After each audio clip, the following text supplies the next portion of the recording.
speaking in one of its darkest hours, and we may very well witness the fall of Damascus here in the coming days and months ahead. And it's in my belief, if this false Messiah of peace doesn't step on the scene and cause peace and halt everything, and you will see Damascus get hit. But you could be in store for a lot of things. With that said, I've exposed a lot of information on Egypt and Syria here in the past week, dealing with the fact that they were putting out fake news, fake wounds, fake deaths, and they were selling it. That's right, getting paid to the Western media that knew it was fake and then passing it on to fit their agenda.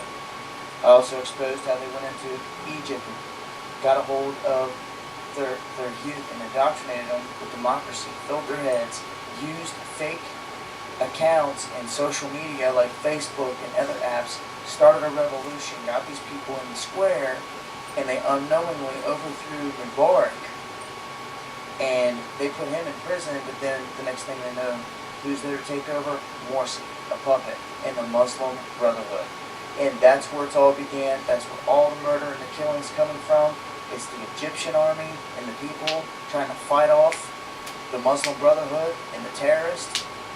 And in Syria, it is Assad, his people, and his army fighting off the terrorists once again. And you know who the real terrorists are here. I just put out a video explaining their plan scrubbed from headlines where they backed up this exact situation. The golden ticket for war. This is going to be the reason for war in Syria. You're looking at it. And like I said, it doesn't seem like many people have seen this video, but this is going to be the reason. Went back in the Wayback Machine. I put out a video that more people have seen, thankfully, here. And it shows how the U.S. backed a plan to launch a chemical weapon attack on Syria and blame it on Assad's regime. This is exactly what has just happened. And we have now, this is the breaking news that you're not going to see probably on any mainstream. I highly doubt it. If you see it anywhere, it'll probably be on the bottom little ticker for a second. But Syrian soldiers have found chemical agents in rebel tunnels near Damascus.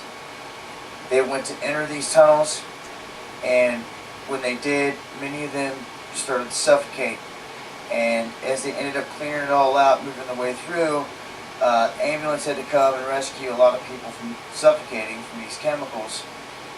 And they now know where these rebel forces are hemmed up at, and they're about to attack them, they say.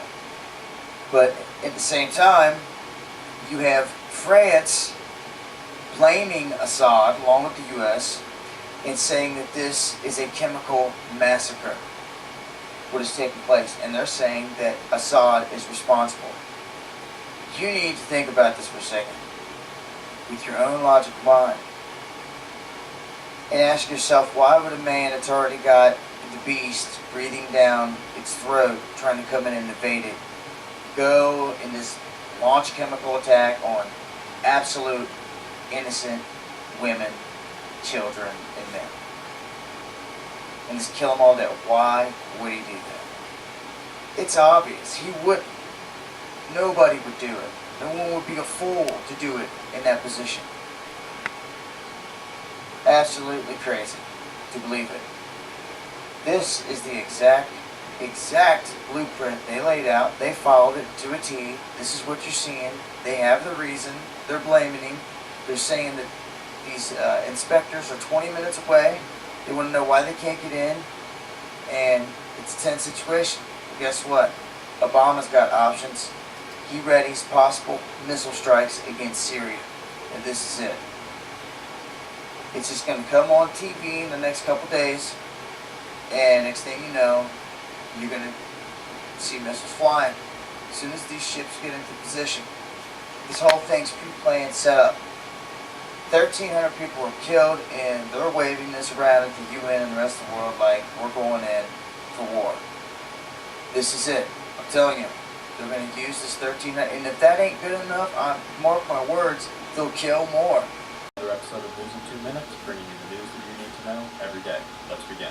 The Syrian government on Saturday openly accused the country's rebels of launching a chemical weapons attack earlier in the week and issued a strong warning to the United States not to launch any military action against Damascus over what they called a falsely claimed chemical weapons attack, saying that such a move would set the entire Middle East on fire. The country's information minister issued what some analysts saw as a veiled atomic threat, although we do not directly agree with that assessment, saying that an attack on Syria by Western powers would release a ball of fire that would burn not only Syria but the entire Middle East. The minister's statement likely meant that a widespread war within the East would follow military action, and his statements were backed up earlier in the day by a spokesman for Iran's foreign ministry, saying that any military intervention will greatly complicate matters in the area. On the broadcast tonight, ready to strike? The big debate at the White House over what to do about Syria. Plus an NBC News exclusive, a doctor on the front lines there telling us what he says is really going on. Good evening, Brian is off tonight. I'm Lester Holt. There is word tonight the Pentagon is drawing up military options to respond to this week's atrocities in Syria, as the White House comes under increasing pressure to act. Those horrible images of lifeless civilians killed by what the rebels say were chemical weapons have sparked international outrage. Tonight, while U.S. officials are working to confirm the nature of the attack, NBC News has spoken to one of the doctors on the ground treating the victims, says the world is ignoring them.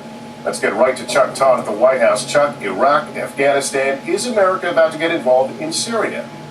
Well, Lester, it looks like we're going to get involved in some form. Right now, it appears that the president appears to be leaning very heavily to ordering some sort of military strike against Syria. The question, though, is what does that military option look like? That's unclear. And right now, here at the White House, his advisors are divided about the options that are in front of them.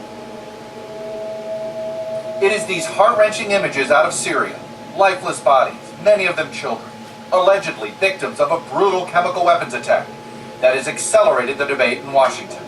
We are right now gathering information about this particular event. What we've seen indicates that this is clearly a big event of grave concern. Just how grave becoming more clear tonight. Ann Curry spoke with a doctor inside Syria treating some of those victims. Fearing for his own life, he would not go on camera. A child died silently. He was sleeping and died hungry. Doctor, after this experience, what is your message to the outside world? Chemical weapons is a shame on the face of the humanity.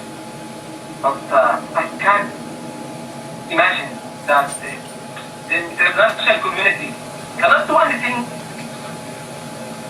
except speaking and promising. Is this the truth? Is this real? The president is considering a very narrow range of military options. Boots on the ground or a no-fly zone, both are out of the question. What is on the table? Limited airstrikes, most likely cruise missiles launched from Navy destroyers targeting key Assad military command posts. And while the U.S. is still gathering evidence, emotions are high. This is quite powerful, and it's clearly something that hasn't been faked. The president has said repeatedly that the use of chemical weapons by Syria's leader Bashar al-Assad would cross a red line. And it's that public pledge, coupled with the horrific pictures, that has prompted senior officials to consider specific military responses, even as the president preaches caution. Sometimes what we've seen is that folks will call for immediate action, jumping into stuff that does not turn out well. But demand to do something is growing. When does the United States, with very little cost, stand up for these people? One Pentagon official told NBC's Jim Mikolashevsky, if the president wants to send a message, we're good at sending messages. But if he wants regime change, we're not able to do that easily. Key presidential aides are split on how to respond. As the internal debate about Syria has developed over months, National Security Advisor Susan Rice and Chief of Staff Dennis McDonough have regularly urged aggressive action. Joint Chiefs Chairman Martin Dempsey has expressed reluctance. Secretary of State John Kerry, initially aggressive, had softened until the latest pictures emerged, and today is again advocating an aggressive response.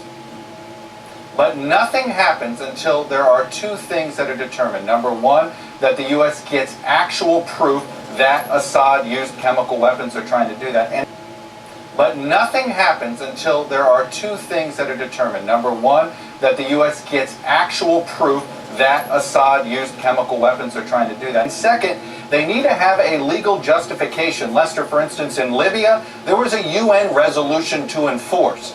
Here in Syria right now, there is nothing like that on the table. On this Saturday night, state of emergency. Searching for a Syria strategy with U.S. warships on alert in the Mediterranean. The president looks for options after doctors inside Syria confirmed thousands were treated for symptoms of a chemical attack. To the crisis in Syria now, the White House is weighing its options against the Assad regime after reports that Syria's army used chemical weapons on its citizens. Doctors Without Borders, which has teams in Syria, confirms that thousands have been treated for symptoms of exposure to a chemical agent. Tonight, as the Obama administration considers its response, U.S. warships are on alert in the Mediterranean near Syria. And as the U.S. and other countries weigh a possible military option against Syria, a senior Iranian lawmaker today warned that any military intervention inside Syria would result in a regional war that would not end favorably to the United States or to its allies across the region. The intelligence community is trying to verify facts on the ground, and at this point the White House is saying little, only stressing that while the U.S. has a range of options available, the president will make an informed decision in a deliberate way rather than pursue quick action before all the facts are known. The president has described this week's alleged chemical attack as a, quote, big event of grave concern. Right now, the U.S. Navy has 4 guided missile destroyers in the Mediterranean, 2 well within firing range of any targets in Syria.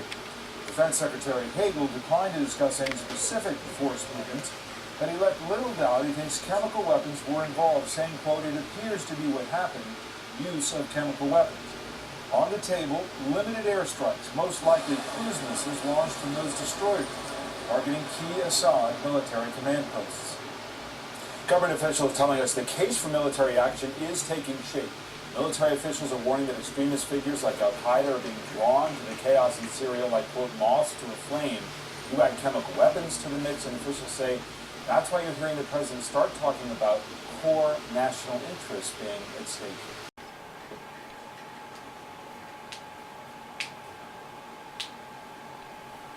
He said, he pulled up a piece of paper off his desk. He said, I just got this memo from the Secretary of Defense's office that says we're going to attack and destroy the governments in 7 countries in 5 years. We're going to start with Iraq, and then we're going to move to Syria, Lebanon, Libya, Somalia, Sudan, and Iran. I said, 7 countries in 5 years. I said, is that a classified memo? He said, yes, sir. I said, well, don't show it to me. He was about to show it to me. He said, because I want to talk about it. There will also be many, many side effects, all of them adverse, from an Israeli strike. But at the end of the day, if we don't get it done the way the administration is working on it now, which I totally agree with, then we ought to take them out.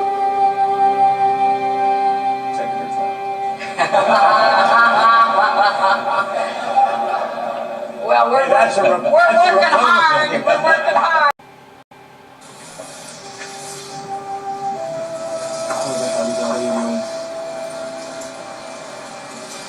عنيف جدا بهجمات الصواريخ.